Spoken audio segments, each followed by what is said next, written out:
अस्सलाम वालेकुम। ये क्वेश्चन है बॉटल की बुक से, रियल एनालिसिस की जो बुक है।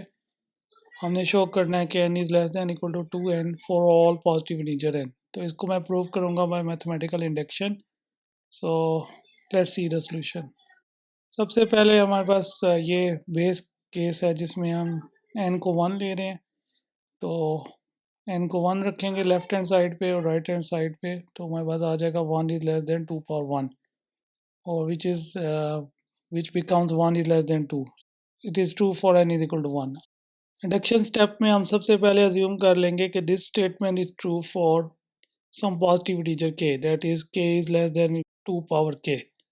और अब हमने शो क्या करना है, हमने शो करना है कि the above statement is hold for k plus 1, यानी कि हमने शो करना है कि k plus 1 is less than 2 power k plus 1।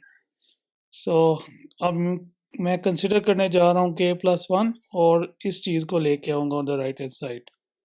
तो सबसे पहले k प्लस 1 ले लिया on the left hand side. अब क्योंकि ऑलरेडी हमने अज्यूम किया हुआ है कि k is less then 2k, तो इसमें हमारे पास आ जाएगा k plus 1 is less than 2 power k plus 1। ये जो हमारा इंडक्शन स्टेप में एजम्पशन है उसको मैंने यहाँ यूज़ किया, प्लस 1 दोनों साइड पे सेम रहा। अब यहाँ पे एक जो इंटरेस्टिंग फैक्ट यूज़ कर रहे हैं वो ये है कि 2k plus 1 is less than 2 power k plus 1। ये फैक्टर, ये जो लेफ्ट हैंड वाला फैक्टर है, ये इस फैक्टर से हमेशा क्या होता है, लेस होता है। इसका मतलब है कि अबोव वाली जो स्टेटमेंट है उसमें हम 2k प्लस 1 की जगह हम लिख लेंगे this is less than 2 power k plus 1।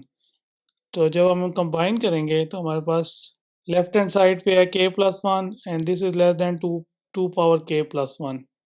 Overall हमारा ये शो हो गया कि k plus 1 is less than 2 power k plus 1। तो मैथमेटिकल इंडक्शन से मैंने प्रूव कर दिया कि this statement is true for every positive integer n। Thanks for watching.